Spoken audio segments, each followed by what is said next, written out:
Hi guys, welcome back to KC Updates. How are you all doing? My name is Khushbu. In our part 2 of Anglo-Norman period, let's begin. हमने Geoffrey of मॉनमॉथ तक clear कर लिया था कि किस तरीके से आपका जो ब्रूट है वो ये तीन राइटर्स लिख रहे थे, जॉफ्री ऑफ मॉनमाउथ, उसके अलावा वेस जो मेन राइटर है फ्रेंच में, वो वेस है जिन्होंने ट्रांसलेट किया था, एंड देन लेमन। करेक्ट। तो मॉनमाउथ का हमने आपको क्लियर कर दिया था। हिस्टोरिया रेजम ब्रिटानिया इनकी मेजर वर्क थी, जिसमें इन्होंने Arthur, King Arthur and knights के बारे में डिटेल में बताया था। कुछ इन्होंने मर्लिन की प्रोफेसीज़ के बारे में इसमें लिखा है। वर्जिल की एनॉइड जो पोएम है उसके बेस पर इन्होंने आर्थुरियन लेजेंड्स जितने भी रहे हैं उनके बारे में बताया था।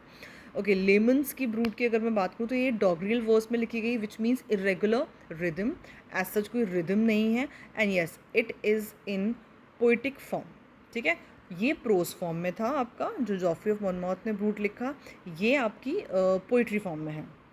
इन्होंने भी ट्रांसलेशन किया रोमन दे ब्रूट, ठीक है, जो कि वेस ने लिखी थी। तो वेस ने क्या लिखी थी? रोमन दे ब्रूट। इसको ट्रांसलेट किया लेमन ने। ये भी इंस्पायर्ड थे वेस की ब्रूट से और मॉनमाउथ दोनों की ब्रूट से। ये एक प्रीस्ट एंड पोइट दोनों ही थे।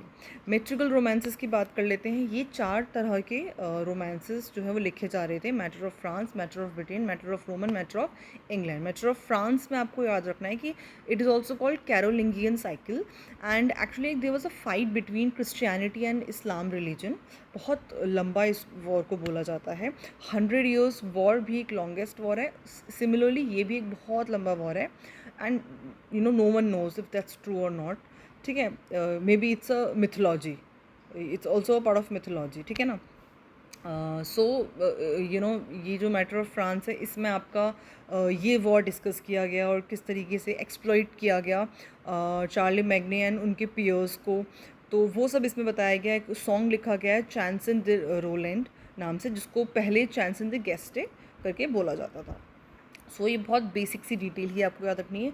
Obviously you can go into detail if you want, but paper point of view से बहुत डिटेल में जाने की नीड है नहीं। मैटर ऑफ रोम में आपका आता है classical tales of Greek and Roman empires, obviously. तो अलेक्जेंडर हो गया, जूलियस सीजर हो गया आपके, ठीक है ना। So Trojan war I am sure you know, जो एक लड़ाई हुई थी ट्रॉय एंड ग्रीक के बीच में, right. It's very interesting, movie भी बनी है इसके ऊपर। तो roman de Alexander and roman de Troy, roman de Eneas and roman de Thebes, जो भी इसे बोलेंगे। तो इस तरीके से ये आपको कुछ नेम्स जो है वो याद रखने हैं। मैटर ऑफ ब्रिटेन की अगर मैं बात करूँ तो किंग आर्थर एंड उनके नाइट्स के बारे में ही इसमें मेजरली गिवन है। So Arthur in romance obviously उसके बारे में है। So yes, Gawain, Lancelot, Merlin, holy grail and death of the Arthur, ये सब कुछ डिटेल में जो है दे रखा है। इवन जॉफ्री ऑफ मॉनमाउथ ने भी जो है अपना जो ब्रूट लिखा था वो मैटर ऑफ ब्रिटेन से ही एज अ सोर्स जो है वो लिया था। सिमिलरली किंग लियर एंड सिम्बलाइन जो शेक्सपियर के प्ले हैं उनको भी मैटर ऑफ ब्रिटेन से लिया गया है। उनका एक आइडिया या फिर उनको कुछ थॉट्स जो हैं वो इससे लिए गए हैं। गॉर्बुडक भी एक ड्रामा है, आई एम श्योर आपको पता होगा।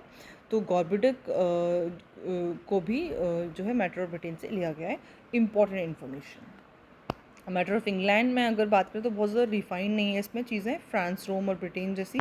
बट ये कुछ नेम्स है जो आपको याद रखने हैं, guy of Warwick and robin hood, क्योंकि इसमें रोमांस जैसा कुछ नहीं है। ठीक है, थोड़ी सी ह्यूमनिस्टिक वैल्यूज़ की बात की गई है। ठीक है, बहुत ज़्यादा रिकॉर्डेड है नहीं इसका जो मैटर है हमें याद रखने के लिए। Next, sir Gwen and the green night. Yes, मैंने आपको अभी बताया था। Gwen, matter of Britain, romance, शिवलरी, remember. So Gwen and night, sir Gwen and the green night की स्टोरी है जिसको एलिट्रेटिव वर्स में लिखा गया है, मैटर ऑफ ब्रिटेन से लिया गया, आर्थर इन रोमांस पर बेस्ड है। सो इसमें एक बॉब एंड व्हील राइमिंग है। बॉब एंड व्हील राइमिंग होती है जिसमें एक लाइन आप छोटी सी लिखोगे, फिर उसके बाद एक छोटा सा एक स्टैंजा जो है वो फॉलो हो रहा होता है जो रिलीजियस और थोड़ा सा क्रिश्चियनिटी बेस्ड होगा। ठीक है, तो sir Gawain is a legendary knight और at the court of a king Arthur. तो किंग आर्थर के एक नाइट थे सर ग्वेन। सो इनकी एक्चुअली शिवलरी का टेस्ट होता है बेसिकली इसमें, है ना। तो एक ग्रीन नाइट करके पर्सन आता है, एक नाइट होता है वो ग्रीन होता है। ग्रीन नाइट कैसे, उसने ग्रीन क्लोथिंग करी हुई होती है अपनी, ठीक है, इसलिए उसको ग्रीन नाइट दिया है नाम। So he challenges during a feast to a bizarre game, अजीब सा गेम होता है उसको, मतलब तो वहाँ पे जितने भी लोग होते हैं उस फीस्ट पर उनको चैलेंज करता है वो, कि आप जो है इस तरीके से ये चीज़ें करोगे और इस तरीके से आपको ये चैलेंज दिया जा रहा है। तो जो सर ग्वेन है वो एक्सेप्ट कर लेते हैं चैलेंज, और इस तरीके से वो कई सारी टेम्पटेशन और ट्रायल्स को जो है उन्हें फेस करना पड़ता है। So you can read about it in detail, but basic सा यही है, ठीक है। Pearl cleanliness, I am yes okay, purity and patience. Cleanliness और प्योरिटी एक ही है। सो ये 3 पोएम्स भी हैं जिनको बोला जाता है कि पर्ल पोइट ने लिखा है, एंड ये भी प्रूफ मिले हैं कि ये जो पर्ल पोइट है और जो ये sir Gwen and the green night जो जिसने लिखी है वो एक ही है पोइट। और कोई ऐसा हार्ड आपको पता ही है कि पहले की जो इन्फॉर्मेशन हो बस एज सच इतनी ज़्यादा नहीं है, तो नहीं पता क्या है नाम, author is unknown, poet is unknown, but शायद दोनों का सेम है। इस तरीके से मैन्यूस्क्रिप्ट्स में इस तरीके से दिख रहा है राइटिंग्स के बेस पे और इस तरीके से, ठीक है। सो पर्ल और ये जो 3 पोएम्स हैं ये अलग अलग हैं, इनका बहुत बेसिक सा जो है मैंने आपको बता दिया है, डिटेल में आप देख सकते हो। डेफिनेटली पर्ल जो है वो ड्रीम विजन है, एंड ये एलिगोरी बेस्ड है, जिसमें फादर जो होता है वो ग्रीव कर रहे होते हैं अपनी डॉटर की डेथ पर, और इस तरीके से उनको जो है ड्रीम विजन मतलब एक आती है किस तरीके से उनकी जो बेटी है वो हेवन में बिल्कुल हैप्पी है, और वो उनको शो कर रही है कि यहाँ पे ये है, यहाँ पे ये है, इन्वायरमेंट का जो अच्छा सा एकदम। तो या दैट्स वाई पर्ल उसकी डॉटर का नाम है, ठीक है। प्योरिटी जो है वो 1182 लाइन्स की है। ये डाइडेक्टिक एंड एग्जाम्पलम बेस्ड है। एग्जाम्पलम मीन्स स्टोरी में, पोएम में कोई ना कोई मोरल लेसन है।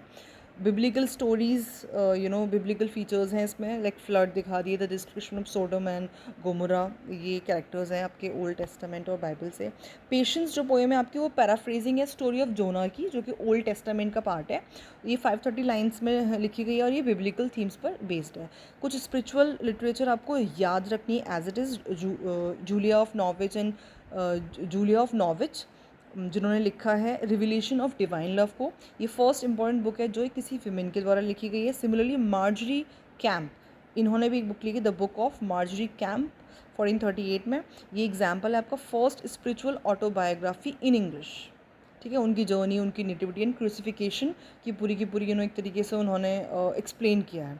Walter Hilton was another one जिन्होंने लिखा है स्केल ऑफ परफेक्शन को 1379 में। So we have covered our Anglo-Norman period completely.